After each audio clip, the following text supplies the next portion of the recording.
Hello everyone, this is Vivek and welcome back to temperament of traders. तो Nifty almost यहाँ पे flat open है और जो देख सकते हैं 2 दिन से जो रेंज बाउंड मार्केट चल रहा है, मार्केट आज भी उसी में साइडवेज ही ट्रेवल किया है। यहाँ पे आप देख सकते हैं बीच में एक मैनिपुलेशन मूव भी आया था यहाँ पे, जो कि बहुत कॉमन हो गया है। इस पे हमने सेपरेटली वीडियो भी बनाया था। यहाँ पे जब से वीकली एक्सपायरीज के रूल चेंज हुए हैं, तब से बहुत सारे ऐसे मैनिपुलेशन मूव आपको देखने को मिले होंगे। और यहाँ पे आप देख सकते हैं निफ्टी सेंसेक्स दोनों में आप देख सकते हैं, इवन बैंक निफ्टी में भी, कि यहाँ पे मैनिपुलेटिव एक मूव था जहाँ पे प्रीमियम शार्पली मूव हुआ था। एब्रप्टली एक दोनों साइड मूव हुआ था, तो ये काफी डेंजरस हो जाता है ऑप्शन ट्रेडर्स के लिए। ये चीज पे हमने सेपरेटली भी बात किया था। जो रेंज आप देखेंगे यहाँ पे, जो इनसाइड कैंडल बन रहे थे 2 दिन से, यहाँ पे देखेंगे कंटिन्यूअसली आज तीसरे दिन भी निफ्टी के जो मंथली एक्सपायरी में यहाँ पे भी वही चीज बना। तो ये चीज हमने प्रीवियसली डिस्कस भी किया था कि आप ऐसा कभी मत करिएगा कि 2 दिन अगर साइडवेज चला गया है मार्केट, तो तीसरे दिन हमेशा ब्रेकआउट्स के लिए आप जीरो टू हीरो करने लगे। वहां पे काफी ज्यादा कैपिटल लॉस होता है लोगों का, क्योंकि यहाँ पे आपको लगता है कि 2 दिन से रेंज बाउंड है, तो तीसरे दिन कहीं ना कहीं ब्रेकआउट्स अच्छा मिल जाएगा, और उसके वजह से आप क्या करते हैं, कई बार जीरो टू हीरो करते हैं और उसमें आपका पैसा ड्रॉ डाउन होता रहता है। तो इस चीज के लिए मैंने मना भी किया था कि जब तक सामने से ब्रेकआउट्स ना मिले इन रेंज का, तब तक आप बिलीव मत करिएगा। और इंट्राडे जो सपोर्ट रेजिस्टेंस क्रिएट हो रहा है, उसके बेसिस पे अगर कुछ छोटे ट्रेड्स मिल रहे हैं, वहां पे आप ले सकते हैं। जैसे सपोज आप देखेंगे यहाँ पे एक मार्केट, यहाँ पे इनिशियली एक अच्छा अप मूव दिखा रहा था, लेकिन ये सब रेजिस्टेंस जो लेवल था हमारा, उसको क्रॉस नहीं किया। यहाँ से फिर से सेलिंग आई और उसके बाद से आप देखेंगे जो कल का क्लोजिंग था, वहीं पे मार्केट यहाँ पे सपोर्ट क्रिएट किया और उसके बाद से साइडवेज जोन में यहाँ पे चला गया।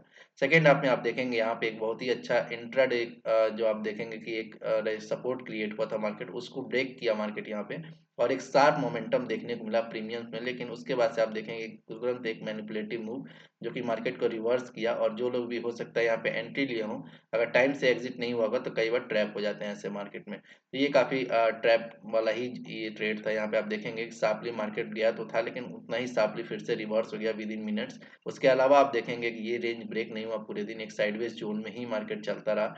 और सेंसेक्स में भी आप देखेंगे यहाँ पे, सेंसेक्स में भी सिमिलर स्टोरी रहा, जहाँ पे हमने एक सपोर्ट एंड रेजिस्टेंस ड्रॉ किया हुआ है, 79,000 का एक रेजिस्टेंस और 78,000 पे एक यहाँ पे सपोर्ट ड्रॉ किया हुआ है। मार्केट उसी के बीच आज तीसरे दिन भी ट्रेवल किया है। और ये चीज हमने डिस्कशन किया था कि हमें वेट करना है पेशेंसली, जब तक कोई एक्यूमुलेशन लेवल ब्रेक ना हो।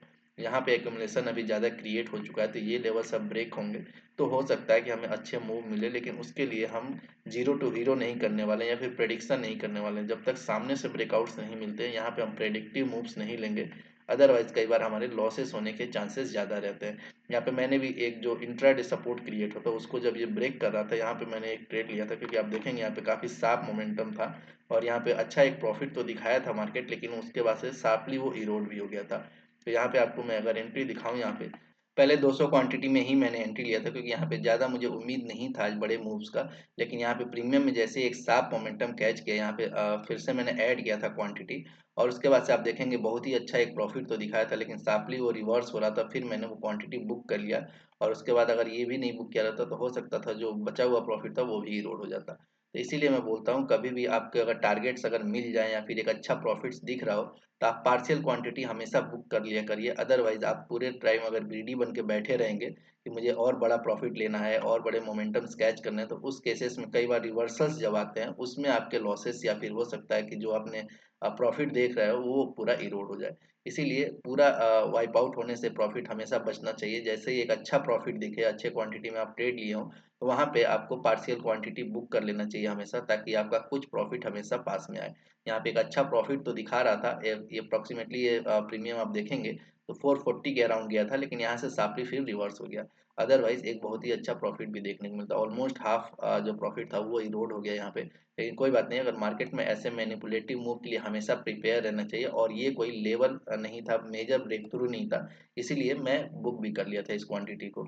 अदरवाइज अगर कोई मेजर एक्यूमुलेशन लेवल यहाँ पे ब्रेक होता, तब ऐसे मूव्स शायद देखने को नहीं मिलते, और हो सकता था फॉलो अप कैंडल्स फिर मिलते, और उसमें अच्छा प्रॉफिट करने के लिए मिलता है। इसीलिए मैं बोलता हूँ मोमेंटम ट्रेड्स में भी आइडेंटिफाई करना कि कहाँ पे मोमेंटम सस्टेन होगा और कहाँ पे हो सकता है कि ऐसे मैनिपुलेटिव मूव आ जाए या फिर मोमेंटम फेड हो जाए, उसको जानना काफी इंपॉर्टेंट हो जाता है। और इस पे हम सेपरेटली भी डिस्कशन करेंगे। जैसे जैसे एक्यूमुलेशन जोन को आप आइडेंटिफाई करते जाएंगे ये चीज़ काफ़ी आपके लिए आसान हो जाएगा। जैसे यहाँ पे आप देखेंगे ये कोई एक्यूमुलेशन जोन कोई खास था नहीं, ये बस एक इंट्राडे सपोर्ट था। आप बोल सकते हैं यहाँ पे एक मैनिपुलेटिव मूव हुआ और उसके बाद से देखेंगे जो मेजर एक्यूमुलेशन जोन्स थे यहाँ पे 78,000 और 79,000 ये अनटच्ड है और अभी भी मार्केट इसके आसपास नहीं है। तो जब तक ये एक्यूमुलेशन जोन नहीं ब्रेक होते तब तक हमें शार्प फॉलोअर्स मोमेंटम देखने को नहीं मिलेंगे। इसीलिए मैं बोल रहा हूँ कि ऐसे जोन में थोड़ा सा आपको अवॉइड करना होगा ऑप्शन बाइंग, या फिर छोटे रिस्क पे जाइए या फिर छोटे क्वांटिटी में जाइए। इंट्राडे में अगर अच्छा मोमेंटम दिखता भी है तो आप उसको बुक करने का कोशिश करिए। अगर यहाँ पे बड़े मोमेंटम्स के लिए केवल जाएंगे तो हो सकता है फिर जो प्रॉफिट दिख रहा हो वो भी इरोड हो जाए।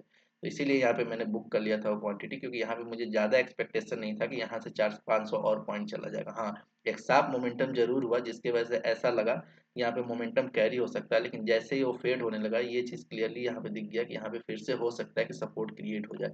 इसलिए यहाँ पे बुक भी कर लिया गया। उसके बाद से आप देखेंगे मार्केट यहाँ पे कम्प्लीटली ट्रैप किया है। एक बार कॉल साइड अगर कोई पुट साइड फिर से यहाँ पे कॉल साइड फिर से अगर कोई ट्रेड लिया होगा तो फिर से यहाँ पे ट्रैप हुआ होगा। तो ये काफ़ी ज़्यादा होता है मैनिपुलेशन में, और ये चीज़ मैं हमेशा मना करता हूँ आपसे, जब भी ऐसे अगर डिस्टर्ब कैंडल क्रिएट हो जाए तो वहाँ पे अवॉइड किया करिए ट्रेड लेना उसके बाद से, क्योंकि उसके बाद से आप कई बार और एंट्री लेंगे और ओवर ट्रेडिंग में लॉसेस ज़्यादा हो जाएंगे।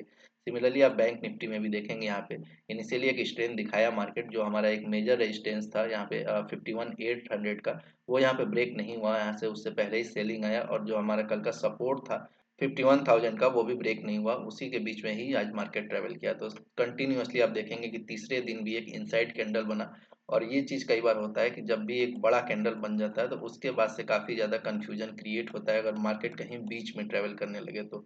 आप देखेंगे यहाँ पे ऊपर के साइड ये ब्रेक करने का कोशिश तो किया आज, लेकिन वो फेल हो गया। तो यहाँ पे जब तक इस जोन से मार्केट निकलता नहीं है थोड़ा कंफ्यूजन रहेगा मार्केट में, और ये चीज़ मंथली एक्सपायरीज में साफली प्रीमियम्स भी रिफ्लेक्ट हो रहे हैं। तो यहाँ पे थोड़ा सा अवॉइड करना होगा हमें। जब कल भी आप देखेंगे तो सेंसेक्स का मंथली एक्सपायरी है और हो सकता है हमें फिर ऐसे साफली मूव्स देखने को मिले। तो जब तक मेजर एक्यूमुलेशन जोन्स यहाँ पे सेंसेक्स में नहीं ब्रेक होते हैं, यहाँ पे इंट्रा कैंडल में अगर देखेंगे फ्लक्चुएशंस आएंगे तो वहाँ पे थोड़ा अलर्ट रहने का जरूरत है ऑप्शन बायर्स को। जब तक सामने से हमें मेजर्स जो मेजर लेवल है वो ब्रेक होते हुए नहीं दिखे तब तक थोड़ा हम अवॉइड करेंगे या कम रिस्क लेंगे। अदरवाइज क्या होगा, कई बार हमें रिवर्सल्स में लॉसेस लेने पड़ जाएंगे। सो आई होप ये वीडियो आपको अच्छा लगा होगा। वीडियो अच्छा लगा तो please like the video, channel पे नए हैं तो please subscribe the channel. Thank you.